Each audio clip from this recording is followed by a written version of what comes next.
दोस्तों अभी अभी सबसे बड़ी और हैरान कर देने वाली खबर सामने निकल कर आ रही है। दोस्तों वो जिसके चलने से धरती थर्राती थी, अब वो आने वाले हैं, उनका पुनर्जन्म होने वाला है। धरती के वो विशालकाय जानवर जिसके आगे कोई नहीं टिक सकता था, इतना विशालकाय कि जिसके चलने से धरती डगमगाती थी, उनका पुनर्जन्म होने वाला है। वैज्ञानिकों ने एक बड़ी कामयाबी हासिल की है। तो दोस्तों सारी जानकारी आप लोगों को इस वीडियो के माध्यम से मिलने वाली है। वीडियो काफी इंटरेस्टिंग बनने वाली है, तो दोस्तों वीडियो को स्टार्टिंग से लास्ट तक जरूर देखिएगा। और दोस्तों अगर आप लोग चैनल पर नए, चैनल को सब्सक्राइब कर लीजिए, वीडियो को लाइक कर दीजिए। वीडियो पर 10,000 लाइक आना चाहिए। और दोस्तों कमेंट्स बॉक्स में जय हिंद लिखना मत भूलिएगा। 10,000 साल पहले उसे धरती निगल गई, लेकिन जब तक वो जिंदा रहा धरती पर उसका राज चलता था।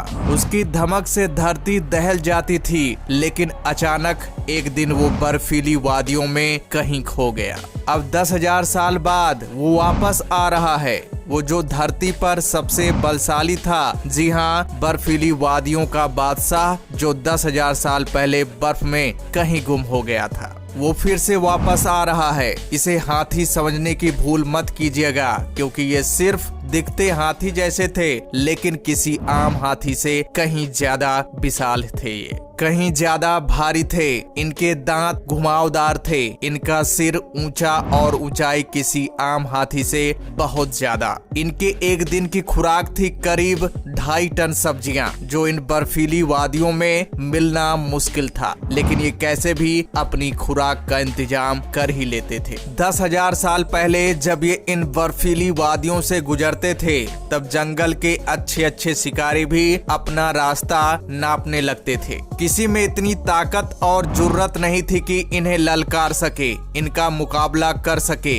क्योंकि अगर इन्हें गुस्सा आता था तो ये धरती पर कोहराम मचा देते थे। इस विशालकाय जानवर का नाम था मैमथ। रशियन भाषा में मैमथ का मतलब होता है बड़ी बड़ी सींगों वाला भारी और विशाल जानवर। लंबे लंबे रोएदार बालों वाला ये जानवर आज से 10,000 साल पहले बर्फीली वादियों में कहीं लुप्त हो गया था।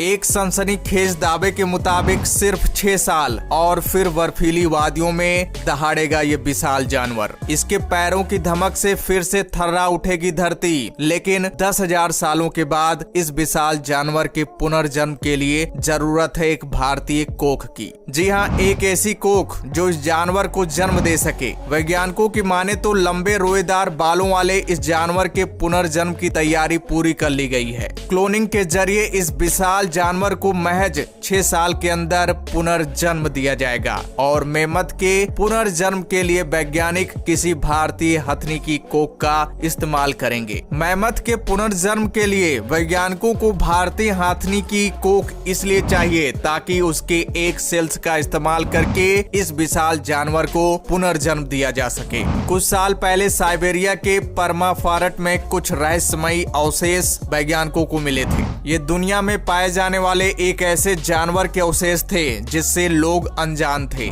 लेकिन बरसों की रिसर्च और प्राचीन किताबों के जरिए वैज्ञानिक जिस नतीजे पर पहुंचे हैं, उसके मुताबिक साइबेरिया की बर्फीली वादियों में पाए जाने वाले ये अवशेष उस मैमथ के थे, जिसे आखिरी बार 10,000 साल पहले देखा गया था। इन अवशेषों को बरसों जांच परख करने के बाद वैज्ञानिकों ने पाया है कि इस विशाल जानवर को क्लोनिंग के जरिए दोबारा जन्म दिया जा सकता है। इस प्रोजेक्ट के लिए वैज्ञानिकों ने जिस नई तकनीकी का इस्तेमाल कर रहे हैं, उसके जरिए मैमथ के जीवाश्म से मिले जीनोम से उसकी क्लोनिंग करना आसान हो गया है। जिस रफ्तार में वैज्ञानिक इस प्रोजेक्ट पर काम कर रहे हैं, उससे तो ऐसा लग रहा है कि अगर सब कुछ सही रहा तो अगले 6 सालों में ये विशाल मैमथ एक बार फिर से हमारे सामने खड़ा होगा। मैमथ को फिर से जन्म देने का ये काम 90 के दशक से किया जा रहा है। हालांकि कामयाबी अभी तक नहीं मिल पाई थी, लेकिन इस बार वैज्ञानिक इस विशाल जानवर की क्लोनिंग को लेकर काफी उम्मीद से हैं। 90 के दशक में साइबेरिया में मिले मैमथ की त्वचा और कोशिकाओं को अलग करने में वैज्ञानिकों को सफलता नहीं मिल पाई थी। अत्यधिक सर्दी की वजह से बर्फीली वादियों में मिली कोशिकाएं नष्ट हो गई थीं। लेकिन इस बार साइबेरिया के परमाफ्रॉस्ट में मैमथ के जो अवशेष मिले हैं, वो बेहद सही हालत में हैं।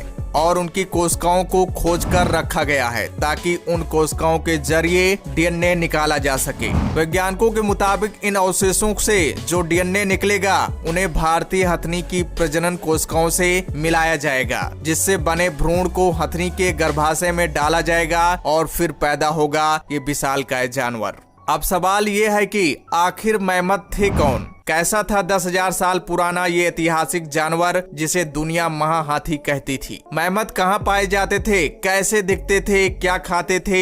ये वो सवाल हैं जो मैमथ के पुनर्जन्म की खबर आने के बाद अब दुनिया जानना चाहती है। उन सवालों का जवाब हम आपको बताते हैं। ऊंचा कद, लंबे रोएदार बाल और राक्षसों जैसे नुकीले दांत। साइबेरिया की बर्फीली पहाड़ियों में 14,000 साल पहले मैमथ के यही रोएदार उन्हें इस मौसम में यहाँ जिंदा रहने में मदद करते थे और इन्हीं नुकीले और लंबे दांतों से मैमथ शिकारियों से अपनी सुरक्षा करते थे। धरती पर हिमयुग के दौरान मैमथ की काफी तादाद थी। वैज्ञानिकों के मुताबिक ज्यादातर मैमथों का घर रूस के सबसे ठंडे माने जाने वाले साइबेरिया में ही था। यहीं से मैमथ पूरे यूरोप में घूमा करते थे। देखने में ये जानवर हूबहू हाथी के जैसा था, लेकिन इनके सिर और दांतों की बनावट हाथी से अलग थी। हाथी का सिर मैमथ के सिर से ज्यादा बड़ा होता है, लेकिन मैमथ के कान हाथी के कानों से काफी छोटे होते हैं। हाथी मैमथ की तरह से पीछे की तरफ झुका हुआ नहीं होता। हाथी की तुलना में मैमथ के शरीर पर काफी बाल होते हैं। मैमथ की ऊंचाई करीब 10 से 16 फीट हुआ करती थी, जिसकी वजह से इनका वजन काफी होता था। वैज्ञानिकों के मुताबिक मैमथ का औसतन वजन करीब 12 टन होता था। इसके अलावा मैमथ भी हाथी की तरह ही शाकाहारी होते थे। मैमथ को लेकर अभी तक जितने शोध हुए हैं उनके मुताबिक हिमयुग तक मैमथ की करीब 11 प्रजातियां के प्रमाण मिले हैं। कोलंबिया में पाए जाने वाले मैमथ को मैमुथुस कोलंबी कहा जाता था, जबकि साउथ अफ्रीका में रहने वाले मैमथ को मैमुथुस सबप्लानीफ्रांस कहते थे। जिन मैमथ के शरीर पर बहुत ज्यादा रोए बाल होते थे उन्हें प्रिमिजीनियस मैमुथुस, और ऊंचाई में जो मैमथ छोटे होते थे उन्हें पिग्मी मैमथ कहा जाता था। इसके अलावा ऊंचे कद वाले रोबिले मैमथ को इंपीरियल मैमथ कहा जाता था। मैदान में रहने वाले मैमथ को स्टेपी मैमथ। आखिर में मैमथ की कुछ प्रजातियां हैं जिनके अस्तित्व की बातें वैज्ञानिक करते हैं। अमेरिका में करीब 1400,000 साल पहले इन विशालकाय हाथियों की एक बड़ी आबादी रहती थी जो शाकाहारी थे, लेकिन 2000 साल बाद इनमें से 114 से अधिक प्रजातियों के 80% जानवर समाप्त हो गए। हालांकि वैज्ञानिकों में इस बात को लेकर एक मत्ता नहीं है कि मैमथ की कुल कितनी प्रजातियां थी। गुस्से के मामले में ये कुछ हाथियों जैसे स्वभाव से शांत दिखने वाले ये जानवर जब गुस्से में आता था तो धरती पर कोहराम मचा देता था। हालांकि मैमथ धरती के लिए मददगार ही साबित होते थे। 13,000 साल पहले धरती को गर्म रखने में मैमथ का काफी योगदान था। मैमथ वातावरण में मीथेन भरकर वातावरण को गर्म रखते हैं। मैमथ तमाम दूसरे स्तनधारियों की तुलना में करीब 95 लाख टन मीथेन प्रति वर्ष पैदा करते थे।